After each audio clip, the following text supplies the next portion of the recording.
réveillons le maître. De quoi s'agit-il?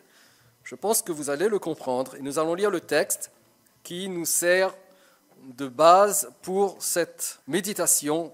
Marc chapitre 4 du verset 35 au verset 41. Ce même jour, sur le soir, Jésus leur dit « Passons sur l'autre bord ». Après avoir renvoyé la foule, ils l'emmenèrent dans la barque où il se trouvait. Il y avait aussi d'autres barques avec lui.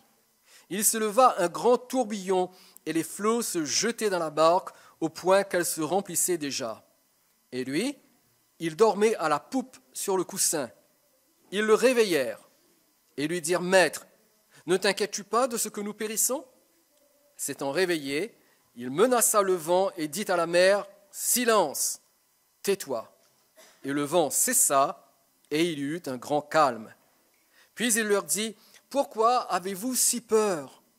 Comment n'avez-vous point de foi ?» Ils furent saisis d'une grande frayeur et ils se dirent les uns aux autres « Quel est donc celui-ci à qui obéissent même le vent et la mer? Amen. » J'attire votre attention sur l'expression qui est à l'origine du titre de mon message, au verset 38. Il est dit « Ils le réveillèrent ». Et ceux qui le réveillèrent, eh bien, c'étaient des pêcheurs aguerris, habitués aux conditions de navigation parfois difficiles. Mais là, face à une situation qui leur semblait inédite et hautement dangereuse, ils se sont dit les uns les autres « Réveillons le maître ». Réveillons le maître. Et ils le réveillèrent. C'est quand même incroyable. Des pêcheurs professionnels qui demandent l'aide d'un charpentier. Non pas pour réparer leur bateau qui serait endommagé, mais parce qu'ils sont pris dans une tempête marine. Et normalement, ce serait plutôt à eux de trouver la solution, mais ils font appel au charpentier de Nazareth, Jésus-Christ. Et nous sommes en présence d'un des plus beaux miracles, un des plus beaux textes de l'Évangile qui, je l'espère, va nous permettre les uns et les autres de contempler la grandeur et la majesté de Jésus-Christ d'une manière toute particulière. Je crois que ce récit veut nous rappeler combien il est important que vous et moi nous réveillions le Maître si nous ne voulons pas être emportés par les tempêtes de la vie qui ne manqueront jamais d'arriver de temps à autre. Et en méditant sur ce récit ce soir, je vous invite donc à contempler le Christ en répondant aux 3 questions suivantes. Combien de questions? 3 questions. Premièrement, pourquoi réveiller le Maître? Deuxièmement, qui peut réveiller le Maître? Et enfin, troisièmement, que se passe-t-il quand le Maître est réveillé? Et j'aimerais répondre à ces 3 questions successivement. Première question, pourquoi réveiller le Maître? La réponse me semble évidente quand même. Parce que nous avons besoin de lui pour être sauvés. Si nous ne sommes intéressés que par une religion ou par une philosophie de vie, nous n'avons pas besoin de réveiller le Maître, parce que le christianisme, le bouddhisme ou toute autre croyance nous suffira. Par contre, si vous et moi nous sommes conscients d'être perdus, si nous sommes conscients que nous avons besoin, absolument, urgemment besoin d'être sauvés, alors nous avons absolument besoin du Maître. Nous avons besoin que le Maître se réveille. Alors que devons-nous faire? Réveillons le Maître. Et réveiller le Maître signifie faire l'expérience de sa présence vivante, effective, active avec nous. Réveiller le Maître signifie faire l'expérience de la présence active de Jésus-Christ dans notre vie. Alors comment notre texte illustre-t-il cette glorieuse vérité? Faire l'expérience active de Jésus-Christ dans notre vie. Tout d'abord, les disciples et Jésus sont aux environs de la ville de Capernaum, tout en haut, au nord-ouest. Et Jésus veut se rendre en bas, à l'est, dans le pays des Gadaréniens. Et nous savons pourquoi, puisqu'il y avait là-bas un homme possédé d'une légion de démons que Jésus voulait libérer. Mais pour atteindre donc le pays des Gadaréniens, il devait traverser en barque le lac de Tibériade, appelé aussi la mer de Galilée, ou le lac de Kinneret, ou encore le lac de Génézareth. Et ils devaient le traverser. C'est ainsi que nous lisons au verset 35, « Ce même jour, sur le soir, après une bonne journée bien pleine, sur le soir, Jésus leur dit à ses disciples, « Passons sur l'autre bord. » Et après avoir envoyé la foule, qui était venue pour l'entendre enseigner, ils l'emmenèrent dans la barque où il se trouvait. Il y avait aussi d'autres barques avec lui. Et quand Jésus dit ici, « Passons sur l'autre bord », bien sûr, nous comprenons qu'il veut que les disciples et lui aillent jusqu'au pays des Gadaréniens, sur l'autre côté, à l'est. Mais Jésus nous donne également ici une image de notre vie à tous, à vous et à moi. Parce que voyez-vous, chaque être humain est appelé à passer d'un endroit à un autre. De quel passage s'agit-il ? Quels sont ces deux endroits, l'un que nous devons quitter et l'autre que nous devons atteindre ? Eh bien, il s'agit de passer de l'existence visible sur cette terre à l'existence invisible dans l'au-delà. Et c'est irrémédiable. C'est le voyage de tout le monde. Personne n'y échappe. Vous êtes né, vous vivez dans ce monde. Mais je tiens à vous l'apprendre solennellement au cas où vous ne le sauriez pas. Vous n'allez pas vivre éternellement sur cette terre. Viendra le jour où vous quitterez cette terre, ce monde physique et visible, et vous entrerez dans l'éternité, dans la dimension invisible de l'existence. Mais ce qui va se passer pendant ce voyage peut affecter notre destination. Tout comme la barque des disciples pouvait sombrer sous l'effet de la tempête, nous l'avons lu, et ne pas atteindre la destination prévue, le pays des Gadaréniens. Ils auraient pu couler là, au milieu du lac de Galilée. Eh bien, de même, vous et moi, nous pouvons aller soit en enfer pour la condamnation éternelle, soit au ciel pour la vie éternelle. Tout dépend de ce qui va se passer pendant notre séjour sur cette terre. Le verset 37 déclare « Il s'éleva un grand tourbillon, et les flots se jetaient dans la barque au point qu'elle se remplissait déjà. » Ce n'est pas quelque chose que les disciples avaient prévu, et c'est arrivé quand même. C'est arrivé quand même, et cela pouvait totalement transformer leur lieu de destination. Plutôt que d'arriver au pays des Gadaréniens, ils auraient pu sombrer dans les profondeurs du lac de Galilée.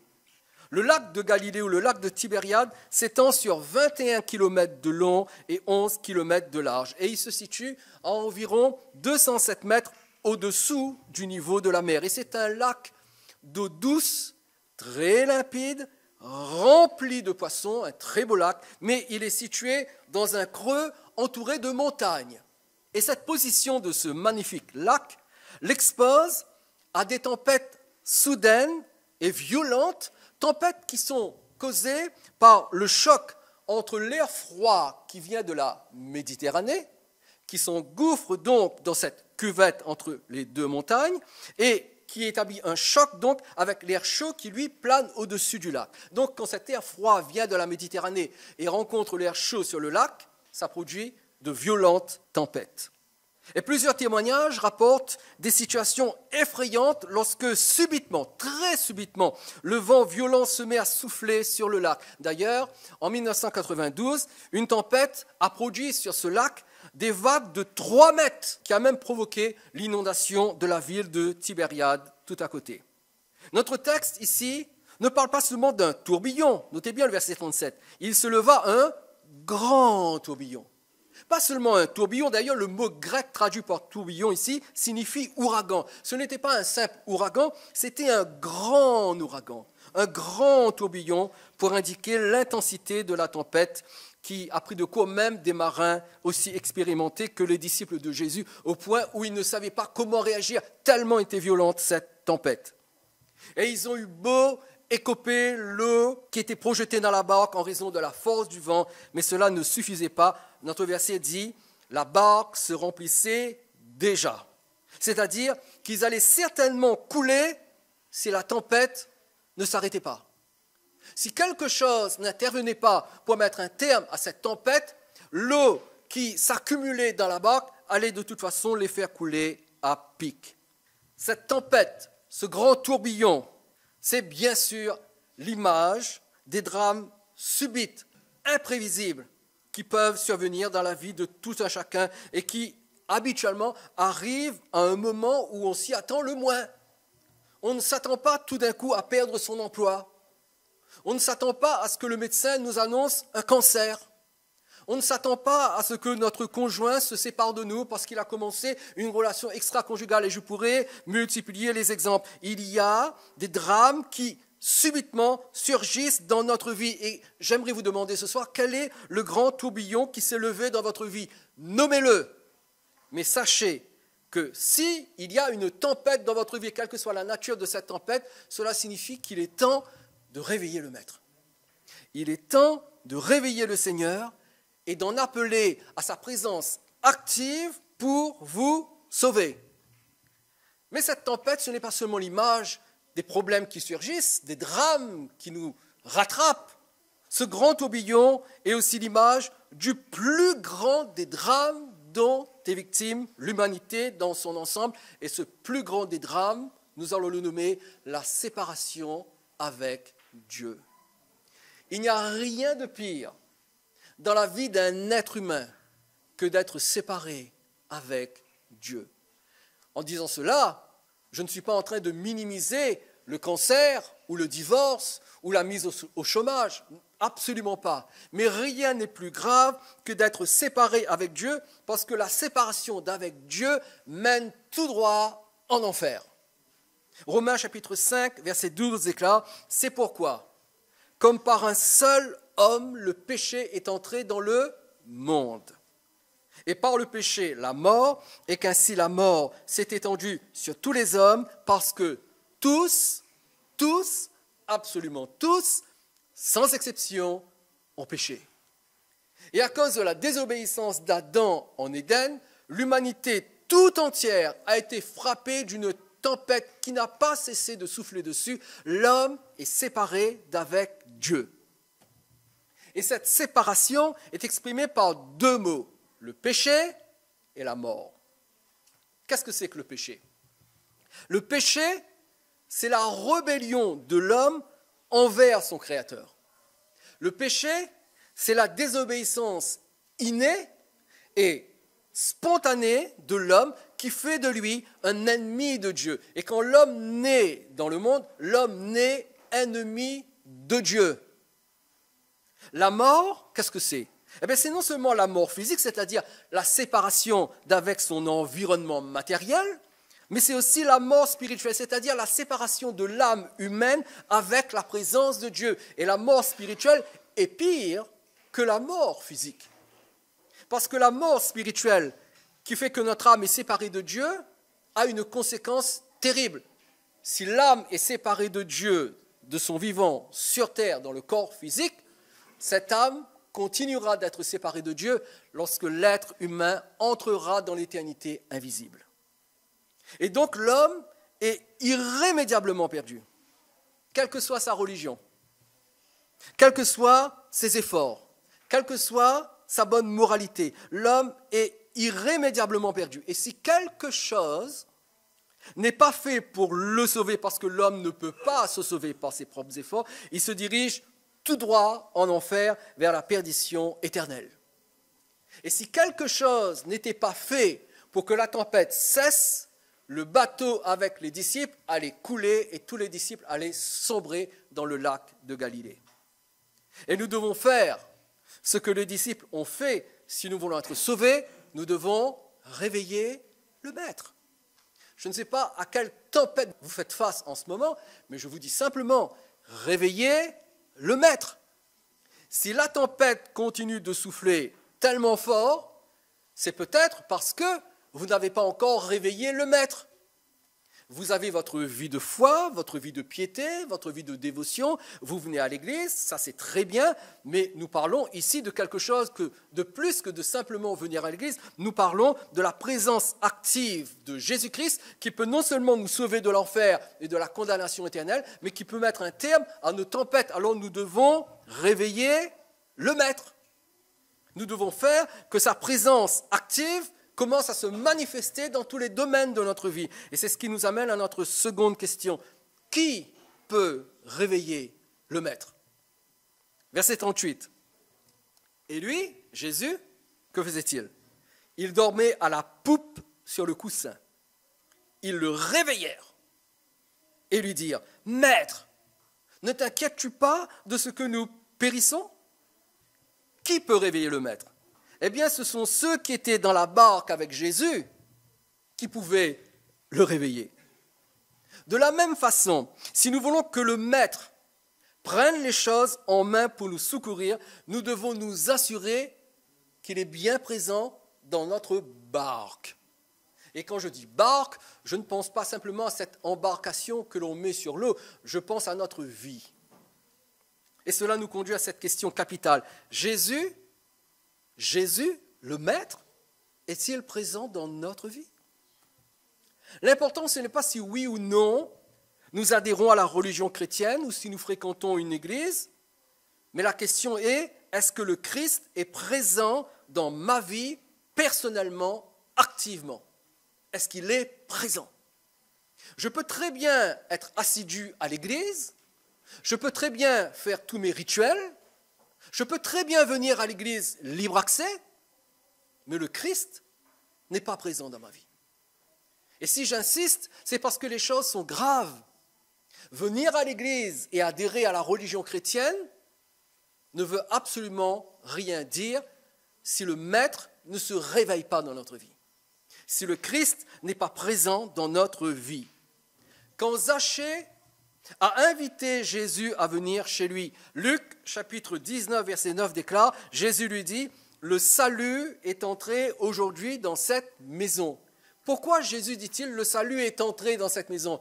Parce que Zachée a invité Jésus. Et Jésus dit, si j'entre dans ta maison, le salut entre dans ta maison. Quand Jésus est là, le salut est là. Si Jésus n'est pas là, le salut n'est pas là, quand bien même l'Église est là. Quand Jésus est là, le salut est là. Le salut se trouve dans une personne qui est présente chez nous, dans notre vie, et cette personne, c'est Jésus. Et si je dis ces choses, c'est pour vous aider à réveiller votre conscience. Êtes-vous sûr que Jésus est présent dans votre vie? Alors vous allez me dire, oui, je lui ai donné ma vie il y a 5 ans en arrière. Oh, très bien. Il y a 5 ans en arrière, Jésus est entré dans votre vie, mais l'est-il encore là, aujourd'hui, le 11 novembre 2017? Parce qu'il est possible qu'entre-temps, il se soit éloigné. Il est parti. Pourquoi est-ce que Jésus partirait?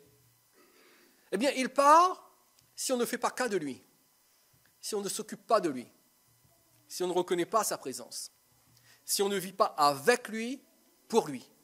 Alors il s'en va. Et ce qui est terrible avec Jésus, c'est que lorsqu'il vient, on le sait, mais lorsqu'il part, on peut très bien l'ignorer. Parce qu'il va partir discrètement. Et il va peut-être nous rester une image, une façade, un côté extérieur, parce que je vais à l'église, j'ai une Bible, j'ai même une grosse Bible, je prie. Mais cela n'implique pas d'une manière automatique et obligatoire que Jésus soit présent dans ma vie. Jésus doit être présent dans ma vie parce que je dois le connaître personnellement. Jean chapitre 17, verset 3, et Jésus déclare « Oh, la vie éternelle, c'est qu'ils te connaissent, toi, le seul vrai Dieu, et celui que tu as envoyé, Jésus-Christ. » Le salut, c'est connaître une personne, Jésus-Christ. Pas connaître une église, pas connaître un mouvement, pas connaître une pratique religieuse, pas connaître un pasteur ou un prêtre, mais connaître une personne, Jésus. Le salut, c'est une relation entre le Christ et nous. Rien de moins ne peut nous sauver. Rien de moins ne peut nous sauver. Une relation entre le Christ et nous. Ma question, elle est simple ce soir. Êtes-vous certain que Christ est présent dans votre vie? Êtes-vous vraiment sûr à 100% que Jésus est dans votre vie? Est-ce que vous lui avez soumis votre cœur? Est-ce que votre cœur lui est soumis régulièrement? Est-ce que vous lui avez donné toute la place dans votre vie? Et est-ce que Jésus a tous les droits sur vous? S'il a tous les droits sur vous, alors il est présent dans votre vie. S'il n'a pas tous les droits sur vous, vous devriez vous poser certaines questions. Notons ce que Jésus faisait dans la barque. Notre verset dit, il dormait. il dormait. Et nous avons là une magnifique image de l'humanité de Jésus. Il dormait. Il a eu une longue journée occupée à exercer son ministère très tôt le matin jusqu'à tard le soir. Alors il était normal qu'après une journée aussi pleine, aussi harassante, qu'il en a profité pour dormir. Et il dormait réellement au point de ne même pas être conscient qu'il y avait une tempête. Il dormait tellement qu'ils ont dû le réveiller. Quand nous lisons l'Évangile, nous remarquons que le Christ faisait énormément de choses. Il guérissait des malades, il chassait les démons, il enseignait les foules, il formait les disciples, il répondait aux accusations de ses adversaires, etc., etc. Il faisait énormément de choses et c'est tout naturellement que Jésus s'est endormi comme tout véritable être humain fatigué. Il s'est endormi. Et combien son épuisement le rend proche de nous. Cet épuisement dans lequel se trouvait Jésus, qui fait qu'il s'est reposé en mettant sa tête sur le coussin, à la poupe, le rend tellement proche de nous. Il s'est parfaitement identifié à nous. Lui, le roi des rois, il s'est tellement identifié à nous qu'il a expérimenté les mêmes limitations humaines. Il avait faim, il avait soif, il était fatigué et il devait dormir. 1 Timothée chapitre 2, verset 5 d'écart. Car il y a un seul Dieu et aussi un seul médiateur entre Dieu et les hommes. Qui est-il ce médiateur ? Jésus-Christ, homme. Et l'apôtre Paul tient à préciser, le médiateur, c'est un homme. Ce n'est pas un ange, ce n'est pas un extraterrestre, ce n'est pas Superman, c'est un homme. Jésus-Christ, homme. Alors la question, qui peut réveiller le maître ? Eh bien, ce sont tous les hommes pour lesquels le Christ est devenu homme et qui le reconnaissent comme le seul médiateur entre Dieu et les hommes.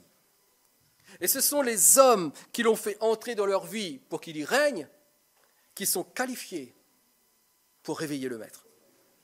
Si le maître est entré dans votre vie, et je l'espère de tout cœur, alors peu importe les tempêtes qui se mettront à souffler, vous êtes qualifiés pour réveiller le maître.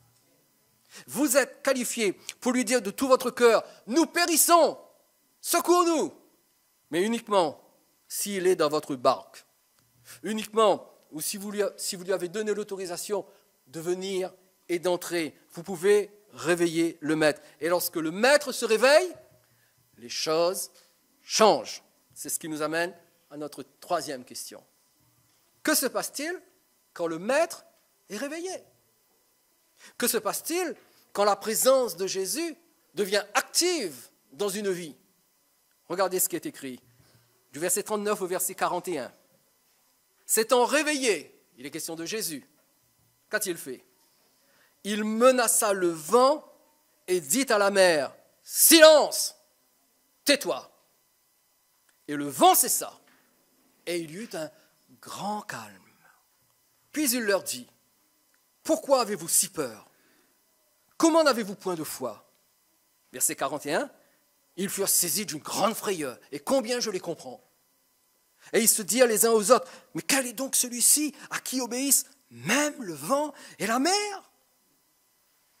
Jusqu'à maintenant, les disciples avaient vu Jésus guérir des malades, chasser des démons. Et si vous lisez les chapitres de l'évangile de Marc, les chapitres qui précèdent, les 3 premiers chapitres, eh bien vous verrez que c'est exactement ce que faisait Jésus.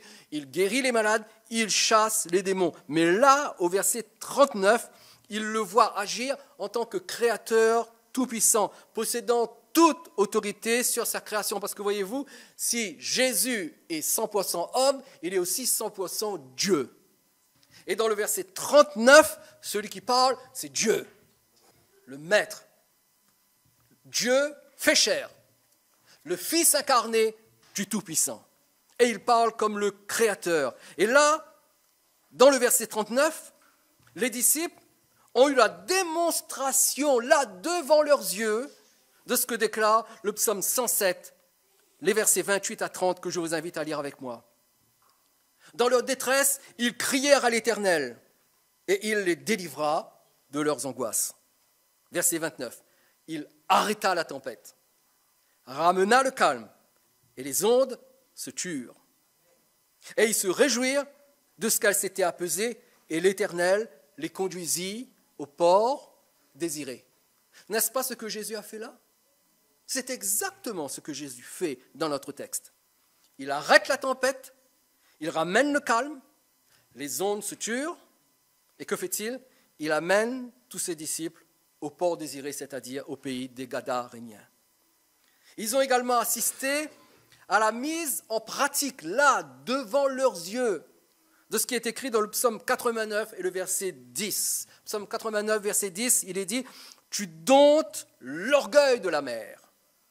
Quand les flots se soulèvent, tu les apaises. » Et n'est-ce pas ce qui est arrivé aux disciples? Les flots se sont soulevés. Le lac de Génézareth a eu une crise d'orgueil. Elle voulait avaler les disciples avec le bateau. Mais le maître s'est réveillé. Le Créateur s'est mis debout. Et le Créateur a dompté l'orgueil du lac de Génézareth. Et alors que les flots s'étaient soulevés, le maître a apaisé les flots par une simple parole. Silence, tais-toi. Et par sa seule parole créatrice, en tant que Dieu, bien sûr, Jésus commande aux puissances naturelles, parce que là, il a affaire aux puissances naturelles, l'eau, le vent. Il commande aux puissances naturelles, tout comme il commande aux puissances spirituelles lorsqu'il ordonne aux démons de se taire et de sortir de leurs victimes. Vous trouverez ça dans Marc chapitre 1, verset 25. Et de même qu'il commande aux démons de se taire et de sortir, il fait exactement la même chose avec les puissances naturelles. Silence, tais-toi. Et j'aimerais que vous imaginiez la scène qui se produit là, dont parle Marc. Regardez encore une fois avec moi le verset 39. S'étant réveillé, il menaça le vent et dit à la mer, « Silence, tais-toi » Imaginez le Fils de Dieu dormant tranquillement comme un homme fatigué, réveillé par les disciples, qui lui disent « Maître, nous périssons, réveille-toi » Il se réveille et immédiatement, il se met en action. Voyez-vous, quand nous réveillons le maître se met en action. Le maître agit. Et là, Jésus agit. Il parle à la mer et il lui dit « Silence, tais-toi ». Et c'est le Créateur qui parle. Bien sûr, selon le psaume 33, le verset 9, il est dit « Car il dit et la chose arrive ». Il ordonne et elle existe. Il dit et ça arrive. Il n'a pas tourné autour du pot. Il n'a pas fait des incantations. Il n'a pas accompli des rituels. Il n'a pas fait un geste magique particulier. Il n'a pas dit à ses disciples « C'est le moment de jeûner, les gars. Allons jeûner. » Non. Silence, tais-toi. Et tout s'est calmé. Immédiatement, les vagues menaçantes se sont évanouies. Les rafales violentes de vent se sont apaisées. Et la surface du lac de Tibériade redevint aussi tranquille et aussi limpide qu'elle était auparavant. Pourquoi? Parce que le Maître s'était réveillé. Et parce que le Créateur avait parlé. Et j'attire votre attention sur le contraste entre avant et après qu'ils eurent réveillé le Maître. Quel est ce contraste? Avant qu'il réveille le Maître, il y a eu un grand tourbillon sur le lac. Notre verset le dit, un grand tourbillon s'éleva sur le lac. Mais après l'ordre du Maître, il y eut un grand calme. Notez-vous le contraste? Le grand tourbillon a fait place au grand calme. Pourquoi? Parce que le Maître a été réveillé. Et le terme grec traduit par grand ici dans notre verset indique que le retour du calme fut aussi soudain, aussi intense que l'apparition du tourbillon. Le calme n'est pas revenu progressivement au fur et à mesure que l'intensité du vent baissait. Non, non, ce fut instantané. Au moment où le Christ a dit « Silence, tais-toi », à ce moment précis, tout s'est calmé instantanément. Pourquoi? Parce que le Maître s'était réveillé. Parce que le Créateur avait parlé. Si vous réveillez le Maître, que se passera-t-il? Eh bien, il parlera à votre tempête.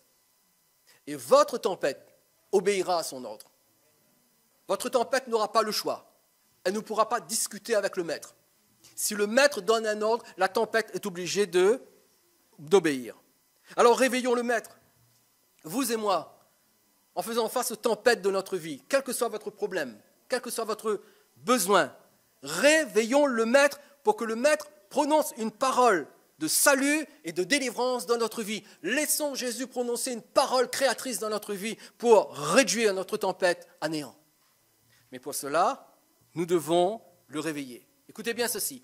Quand le Maître se réveille, la tempête s'endort. Quand le Maître se réveille, la tempête s'endort. Tant que le Maître n'est pas réveillé, la tempête, elle est pleinement éveillée. Et elle détruit votre vie. Mais si vous réveillez le Maître, le réveil du Maître fera que la tempête n'aura pas d'autre choix que de s'endormir. Mais après le grand tourbillon sur le lac de Tibériade, il y avait une autre tempête dont Jésus devait s'occuper. Il s'agit du vent de la peur et des vagues du doute qui étaient dans le cœur de ses disciples. Après s'être occupé de la tempête extérieure, Jésus devait s'occuper de la tempête intérieure. Verset 40. Puis il leur dit, « Pourquoi avez-vous si peur? Comment n'avez-vous point de foi ?» Et je crois que la réponse à sa première question, « Pourquoi avez-vous si peur ?» la réponse à cette question se trouve dans la seconde question. La peur surgit quand la foi est absente. Et Jésus nous enseigne à vous et à moi aussi bien qu'aux disciples que nous pouvons et nous devons lui faire confiance, même dans les situations les plus inattendues et les plus désespérées. Je ne sais absolument pas dans quelle situation vous vous trouvez, mais quelle que soit cette situation, quelle que soit cette tempête, quel que soit cet ouragan, ce tourbillon qui a fondu dans votre vie, faites confiance au Maître. Faites confiance à Jésus. Arrêtons de vouloir solutionner tous nos problèmes par nos propres forces. Faisons confiance au Seigneur. C'est le minimum que Jésus demande à ses disciples, qu'ils lui fassent confiance. Regardez ce qui est dit dans Hébreux chapitre 13, versets 5 et 6. Dieu lui-même a dit, « Je ne te délaisserai point et je ne t'abandonnerai point. » Si le Maître est dans votre barque, si le Maître est dans votre vie, vous savez ce qu'il a promis? Ne jamais, jamais vous abandonner. Jamais. Quand vous êtes faible, il ne vous abandonnera pas, il sera là. Il sera toujours là. Il ne va jamais vous délaisser, jamais vous abandonner. C'est donc avec assurance que nous pouvons dire, le Seigneur est mon aide, je ne craindrai rien. Et quand nous réveillons le Maître, nous apprenons combien nous avons tort de nous inquiéter. Et cela ne nous empêche pas de nous inquiéter quand même, parce que ça fait partie de la nature humaine de s'inquiéter. Mais quand le Maître se réveille, non seulement nous apprenons combien nous avons tort de nous inquiéter, parce que quand le Tout-Puissant est présent dans notre vie, les tempêtes sont obligées de se calmer. Toutefois, il y a une dernière chose qui se produit lorsque le Maître se réveille. Et c'est une chose dont vous avez besoin, nous avons besoin, vous et moi. Quand le Maître se réveille, nous éprouvons la seule crainte légitime que doit avoir tout être humain, à savoir la crainte du Seigneur lui-même. Donc deux choses se produisent en nous quand le Maître se réveille. Nous apprenons combien nous avons tort de nous inquiéter, parce que si le Maître est dans notre vie, nous n'avons absolument rien à craindre. Mais deuxièmement, quand le Maître se réveille, nous comprenons que la peur la plus légitime que nous devons posséder, c'est la peur de notre Maître lui-même. Verset 41. Ils furent saisis de quoi? D'une grande frayeur. Et ils se dirent les uns aux autres, quel est donc celui-ci à qui obéissent même le vent et la mer? Et j'attire votre attention sur ce fait, c'est que après le grand tourbillon et après le grand calme, voici la grande frayeur. C'est incroyable quand même. Il y a eu un grand tourbillon, le Maître s'est réveillé, il y a eu un grand calme, mais le réveil du Maître a produit une grande frayeur. Et les disciples devaient certainement envisager Jésus avec stupéfaction, parce qu'ils n'avaient jamais rien vu de tel. Voyez-vous, s'ils avaient été effrayés par la tempête, ils le sont davantage devant la manifestation de la puissance créatrice de leur Maître. Et c'est ce que Dieu veut pour chacun d'entre nous. Nous devrions avoir cette même frayeur, cette même crainte, parce que Jésus n'est pas le petit Jésus. Jésus est le Maître. Il est le Créateur tout-puissant. Il est le Rédempteur, mais il est le Maître à qui absolument rien ni personne ne résiste. Et ils se sont posés cette incroyable question. Quel est donc celui-ci à qui obéissent même le vent et la mer? C'est qui lui? C'est qui cet homme? Il a chassé les démons, mais on comprend. Il guérit les malades, mais ça aussi on comprend. Mais alors là, il ordonne à la mer de se calmer et au vent de se taire. Mais c'est qui lui? Quel est donc cet homme à qui obéissent même le vent et la mer? Et je remarquais que l'étonnement accompagne toujours ceux qui marchent avec Dieu, parce que Dieu se révèle constamment davantage et nous montre son incomparable majesté alors que nous cheminons avec lui. Par contre, ceux qui ne marchent pas avec Dieu ne sont jamais étonnés. Ben, c'est normal, Dieu n'est pas là. Mais si Dieu est là, si le Maître est là, s'il est réveillé et s'il agit, nous ne pouvons qu'être étonnés parce que le Maître Jésus ne fait que des choses extraordinaires, qui nous étonnent parce qu'il est le Tout-Puissant. Quel est donc celui-ci à qui obéissent même le vent et la mer? Quel est donc celui-ci que nous voulons réveiller? Voulez-vous que je vous donne la réponse? Quel est donc celui-ci? J'aimerais vous donner la réponse, mais au travers des 66 livres de la Bible, parce que dans chacun de ces livres, Jésus se révèle sous un jour nouveau, toujours merveilleux, toujours majestueux, toujours glorieux. Alors, qui est celui-ci à qui obéissent même les vents et la mer? Qui est celui-ci que nous devons réveiller pour qu'il calme notre tempête? Qui est-il? Eh bien, dans le livre de la Genèse, il est la postérité de la femme. Dans le livre de l'Exode, il est l'agneau pascal pur et parfait. Dans le livre du Lévitique, il est le grand prêtre. Dans le livre des Nombres, il est la colonne de nuée et de feu qui guide dans le désert. Dans le livre du Deutéronome, il est la ville de refuge. Dans le livre de Josué, il est le chef de l'armée de l'Éternel. Dans le livre des juges, il est le juste juge. Dans le livre de Ruth, il est le parent qui exerce son droit de rachat. Dans 1 et 2 Samuel, il est le prophète du Seigneur qui parle de sa part. Dans 1 et 2 Rois, il est le roi du peuple élu de Dieu. Dans 1 et 2 Chroniques, il est celui qui est plus grand que Salomon. Dans Esdras, il est le bâtisseur du temple. Dans Néhémie, il est le restaurateur des murailles. Dans Esther, il est le protecteur de son peuple. Dans Job, il est le rédempteur vivant. Dans les psaumes, il est l'Éternel, mon berger. Dans les proverbes, il est la sagesse. Dans l'Ecclésiaste, il est le grand instructeur.